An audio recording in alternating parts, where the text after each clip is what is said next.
ನಮಸ್ತೆ friends, good food lunch ಚಾನಲಿಗೆ ನಿಮಗೆಲ್ಲರಿಗೂ ಆತ್ಮೀಯ ಸ್ವಾಗತ. ಇವತ್ತು ಮೊಟ್ಟೆಯ ಸಾರು ಮಾಡಿದ್ದೇನೆ ನಾನು, ಎಗ್ ಕರಿ.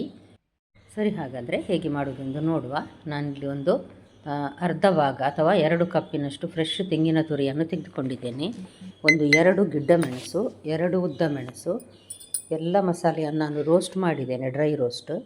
ಒಂದು ಸಣ್ಣ ತುಂಡು ಈರುಳ್ಳಿ, ಅಂದರೆ ಒಂದು ಈರುಳ್ಳಿಯ ಕಾಲು ಭಾಗ, ಒಂದು 2ರಿಂದ 3 ಬೆಳ್ಳುಳ್ಳಿ, ಅರ್ಧ ಚಮಚ ಜೀರಿಗೆ, 2 ಚಮಚದಷ್ಟು ಕೊತ್ತಂಬರಿ ಬೀಜ, 1/4 ಚಮಚದಷ್ಟು ಸಾಸಿವೆ, 1 ಏಲಕ್ಕಿ, 1 ತುಂಡು ಚಕ್ಕೆ ಮತ್ತು ಒಂದು 4-5 ಲವಂಗ.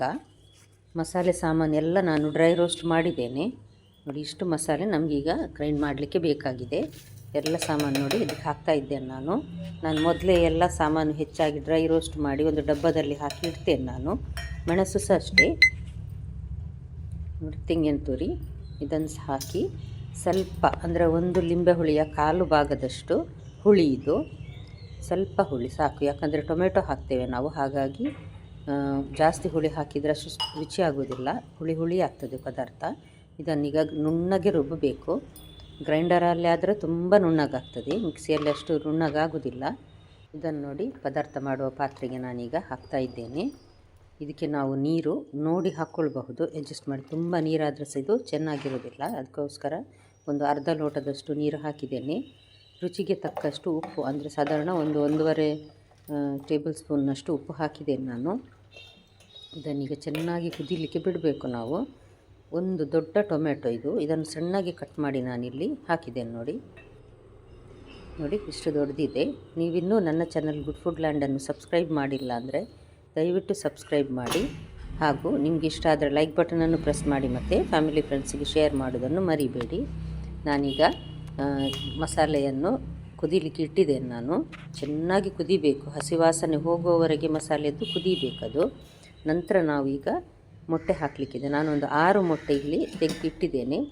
ಅದರಲ್ಲಿ ಒಂದೊಂದೇ ಮೊಟ್ಟೆಯನ್ನು ಒಡೆದು ಒಂದು ಬೌಲಿಗೆ ಹಾಕಿ ನಂತರ ಹಾಕಬೇಕು. ಆಗ ನಮಗೆ ಸಪ್ರೇಟಾಗಿ ಮೊಟ್ಟೆ ಸಿಗ್ತದೆ ಅದರಲ್ಲಿ, ನಾವು ಪ್ಲೇಟಿಗೆ ಹಾಕ್ಕೊಳ್ಳುವಾಗ. ನೋಡಿ, ಈಗ ಚೆನ್ನಾಗಿ ಕುದೀತಾ ಉಂಟು ಇದು ನೋಡಿ. ಮೇಲೆಲ್ಲ ಸ್ವಲ್ಪ ದಪ್ಪ ಮಸಾಲೆ ಬಂದಿದೆ ನೋಡಿ. ಈಗ ಉಪ್ಪು ಸರಿಯಾಗಿದೆಯಾ ಅಂತ ಒಂದು ಸಲ ರುಚಿ ನೋಡಿ. ನಂತರ ಒಂದೊಂದೇ ಮೊಟ್ಟೆಯನ್ನು ನಾನು ಹಾಕ್ತಾ ಬರ್ತೇನೆ ನೋಡಿ.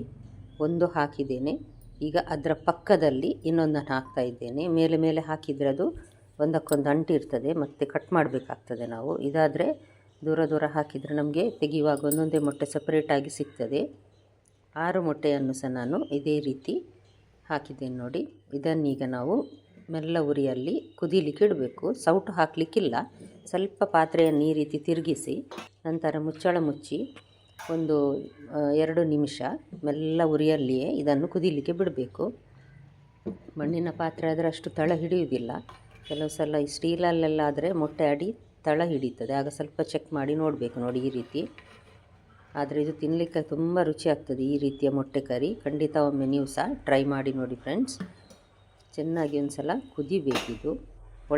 ಇಲ್ಲಾಂದರೆ ಅದರ ಹಳದಿ ಭಾಗ ಒಳಗಿಂದ ಬೆಂದಿರುವುದಿಲ್ಲ, ಅದಕ್ಕೋಸ್ಕರ. ನೋಡಿ ಎಷ್ಟು ಚೆನ್ನಾಗಿ ಬಂತು ನೋಡಿ ಸಪ್ರೇಟಾಗಿ. ಅದಕ್ಕೋಸ್ಕರ ಪಕ್ಕದಲ್ಲೇ ಒಂದರ ಪಕ್ಕ ಒಂದು ಮೊಟ್ಟೆಯನ್ನು ನಾನು ಹಾಕ್ಕೊಳ್ತಾ ಬಂದೆ. ಇನ್ನು ಸಾಕಿದು ಕುದಿದಿದೆ ಚೆನ್ನಾಗಿ. ಈಗ ಇದಕ್ಕೊಂದು ನಾವು ಒಗ್ಗರಣೆ ರೆಡಿ ಮಾಡುವ.